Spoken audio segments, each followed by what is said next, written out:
Hello everyone, good morning, good afternoon, good evening. You're watching Cloud and Coffee with Navneet. So this is our second video or in this series of understanding Glue Data Quality.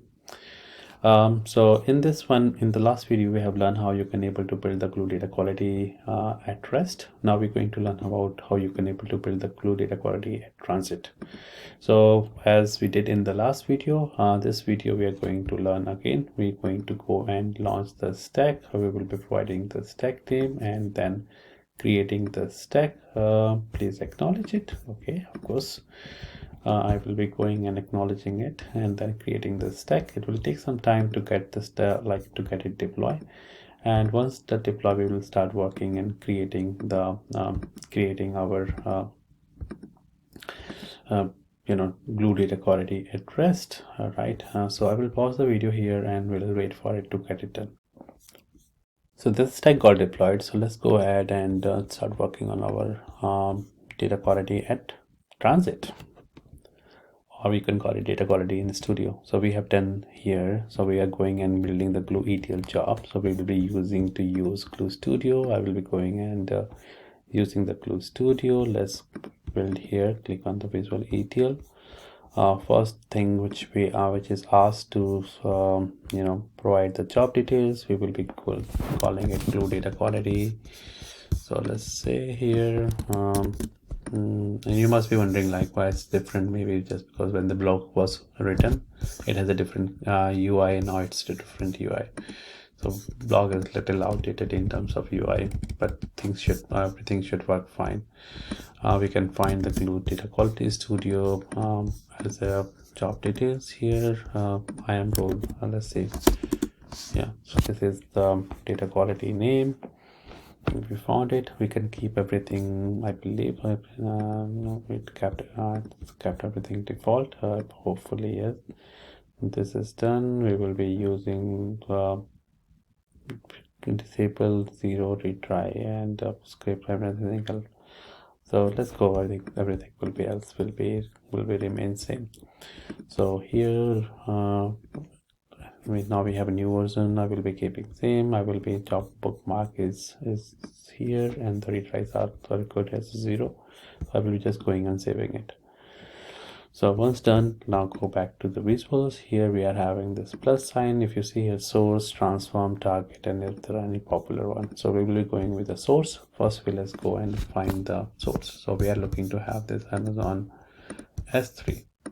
So we selected Amazon S3, and thereafter it's asking me to go and look for this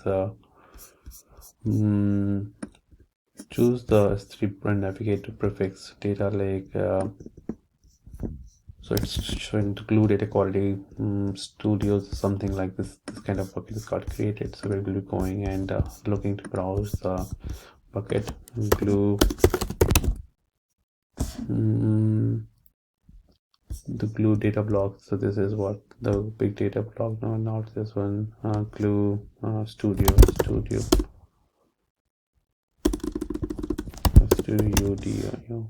Yeah, I think this one. Glue Data Quality Studio. So we will be going and asking me to navigate to this place here. So we'll be going into the data lake, and within the data lake we will be going to this raw, and within the raw we are going to customer. Yes, so good. So we have selected this one here. We got a good file format. I think it's asking me to select the file format as CSV, right? And then keep this delimiter comma. So let's select this one, and then keeping the we will be doing the infer schema. So this way we know what the schema look like. So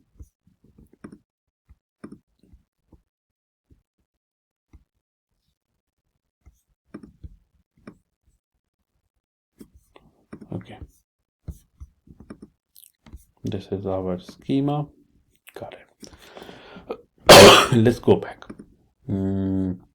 here. Once done, now we will be going and writing an action. So action, think of in transform. So we will look, okay, this is a transform only. We used to call it action earlier. So we will be looking to call, looking to do the data quality. If you see here, we also have a sensitive data detection. So you can able to perform the PI detection against it. So we are having the evaluate data quality. So we will be going and providing the data quality. As I said, like, you can have a various kind of a data quality, whether it's completeness, accuracy, um, mm, whether it's a complete accuracy, consistency, integrity, etc. Right? So yeah, we're going back into our blog.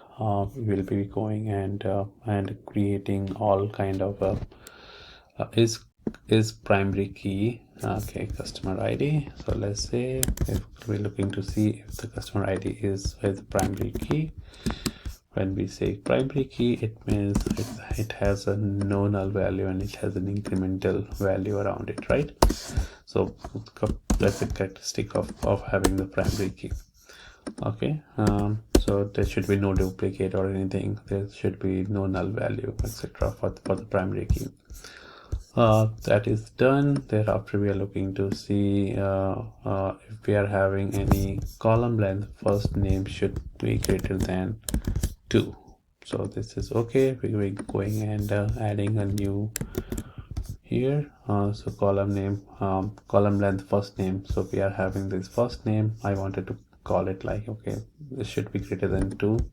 Okay, maybe there is a requirement around it.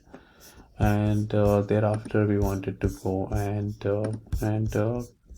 perform the third action. We wanted to put kind of a SQL, custom SQL. So let's do that.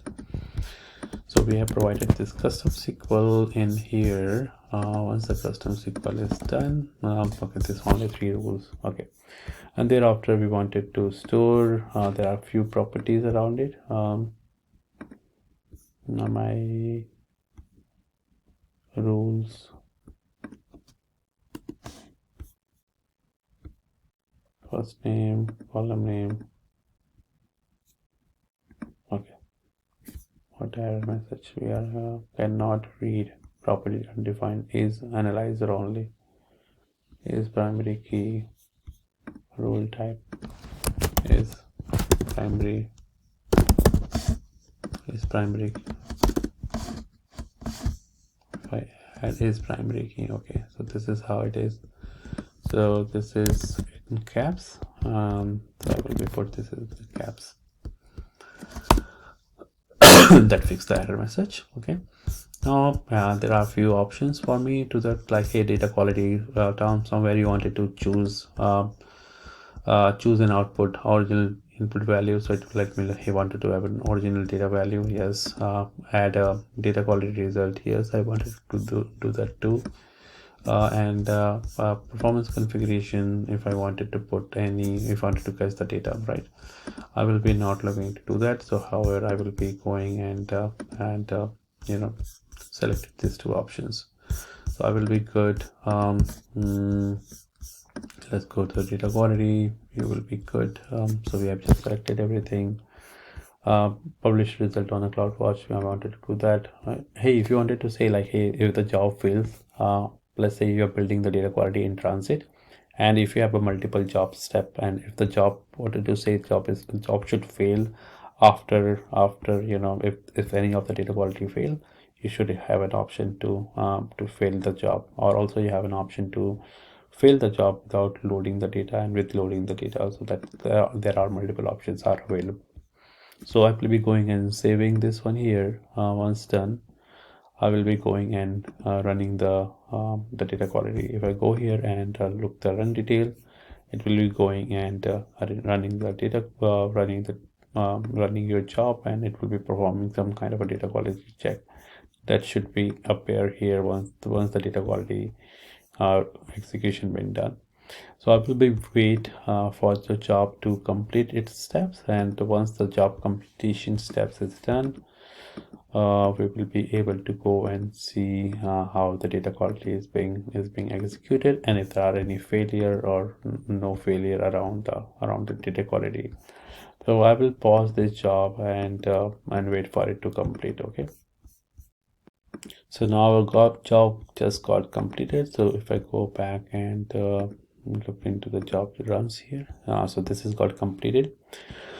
And if I go into the data quality tab, if you see here, the data quality score is 67%, and out of three, one of the only two rules passed. One rule, like the first name should be greater than 2, is failed because one of the job has a minimum length of 0, so must have some kind of a null value or something, right? Right in there.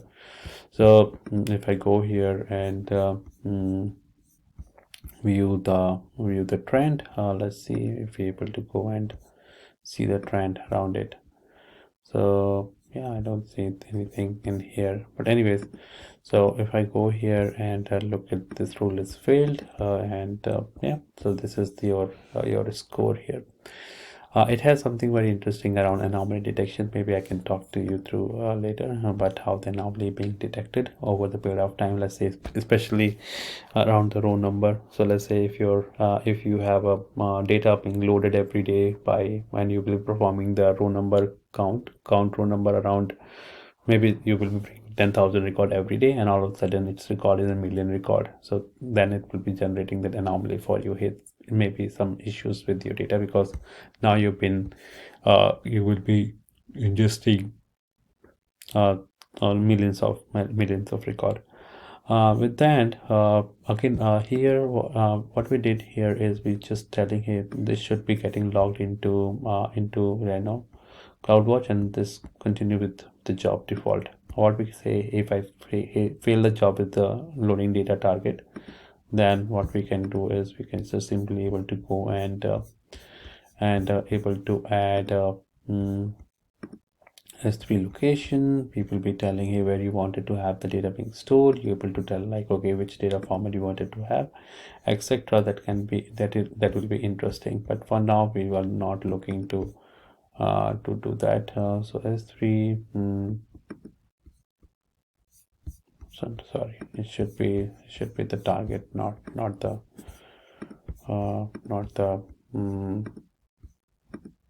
your source. Anyways, so here is the target. I will be providing, I will be creating the data, etc. I will be creating the data catalog, etc. Those are things are options available, how you wanted to have the data being stored, etc. Here similarly also you're able to go and add a target if you wanted to have the data being stored. So with that, this is how you're able to go and store your outcome of your data quality. I am not doing this one, but again, right, you're able to go and follow the blog. I did complete that step as well, but those not necessarily the one which we have just covered. Will be suffice for you to understand the concept. Okay, so you will be using this transform, you will be data quality, and you will be providing all kind of data quality rule set. You will be running the data quality, and then you will be going and monitoring your data quality and see which all data quality rule is passed, which all data quality rule is failed, and then you will be all good. Yeah, with that, thank you for watching my video, and in next video I will be going and covering this set of the data quality rule across the data set. This is blog is again is written by me, so I will be happy to present what I have wrote on this blog. Okay, good luck, take care, bye.